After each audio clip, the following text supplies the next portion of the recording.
ایک بھائی نے سوال کیا ہے کہ محترم میں بڑا پریشان رہتا ہوں، مصیبتوں نے گھیرا ہوا ہے، دل کو سکون نہیں ہے، آرام نہیں ہے، مجھے کوئی ایسا وظیفہ بتا دیں جس وظیفے پڑھنے سے میرے دل کو سکون مل جائے، اطمینان مل جائے، تو ایسا کہ عمل بتا دیں۔ السلام علیکم ورحمۃ اللہ وبرکاتہ۔ بھائی میں آج آپ کو ایک ایسا عمل بتانے جا رہا ہوں، ایک ایسا وظیفہ بتانے جا رہا ہوں کہ یہ وظیفہ کرنے سے اللہ آپ کے گناہوں کو معاف کر دے گا، اور اللہ آپ کے دل کو ٹھنڈا کر دے گا، اللہ آپ کو سکون عطا فرما دے گا۔ وہ ایک اعلیٰ وظیفہ یہ ہے کہ کریم آقا علیہ الصلاۃ والسلام کے پاس ایک شخص آیا،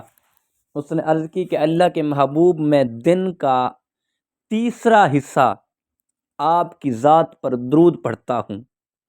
کیا یہ کافی ہے؟ کریم آقا علیہ الصلاۃ والسلام نے فرمایا اس سے زیادہ وقت کر لو۔ پھر اس نے عرض کی کہ آقا میں دن کے 2 حصے آپ کی ذات پر درود پڑھوں تو یہ کافی ہے؟ آقا نے فرمایا اس سے بھی زیادہ کر لو۔ اور المختصر یہ ہے کہ اس نے عرض کی کہ آقا پورا دن جب بھی وقت ملے آپ کی ذات پر درود پڑھوں۔ میرے آقا علیہ الصلوۃ والسلام نے فرمایا جب میری ذات پر اتنا درود پڑھو گے، جتنا وقت ملے، جتنا کثرت سے مجھ پر درود پڑھو گے، اللہ تمہارے گناہوں کو معاف کر دے گا، اللہ تمہاری مشکلوں کو آسان کر دے گا،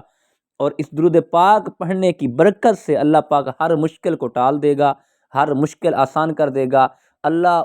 درود پاک پڑھنے کی برکت سے صغیرہ کبیرہ گناہوں کو معاف کر دے گا۔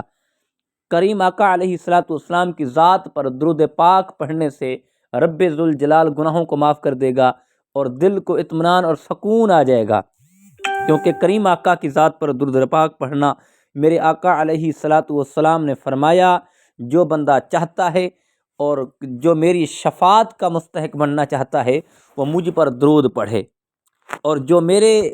مجھے درود زیادہ بھیجے گا، درود زیادہ پڑھے گا، جو درود سے محبت رکھے گا، درود سے پیار رکھے گا، کثرت سے پڑھے گا، وہ ایسا سمجھے کہ اس نے مصطفیٰ سے پیار کیا ہے،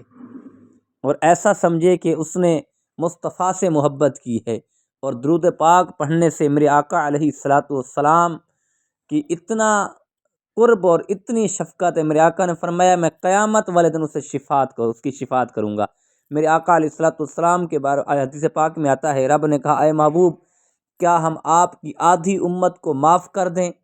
یا آپ کی شفاعت رکھ دیں؟ آپ ان 2 چیزوں میں کس چیز کو قبول کریں گے؟ میرے آقا علیہ الصلوۃ والسلام نے رب ذوالجلال کی بارگاہ میں عرض کی کہ مولا میں شفاعت کو قبول کروں گا، لیکن میرے آقا نے فرمایا جس نے مجھ پر درود پاک پڑھا، جتنا کثرت سے مجھ پر درود پاک پڑھو گے، میں مصطفیٰ تمہاری شفاعت کروں گا، اور میں مصطفیٰ تمہاری بخشش کی دعا کروں گا، اللہ تمہارے گناہوں کو معاف کر دے گا، اللہ تمہاری پریشانیاں مشکل جو ہیں حل کر دے گا، آسان کر دے گا۔ اور درود پاک ہر جمعرات میرے آقا کی بارگاہ میں تحفہ بھیجیں، اس درود پاک پڑھنے کی برکت سے، درود پاک کے وظیفے سے ہماری مشکل حل ہو جائے گی، ہماری آسانیاں پیدا ہو جائیں گی، ہمارے دل کو سکون ملے گا۔ جو بندہ پریشان ہے آقا کی ذات پہ درود پڑھے، اللہ ہمیں درود پاک پڑھنے کی توفیق عطا فرمائے۔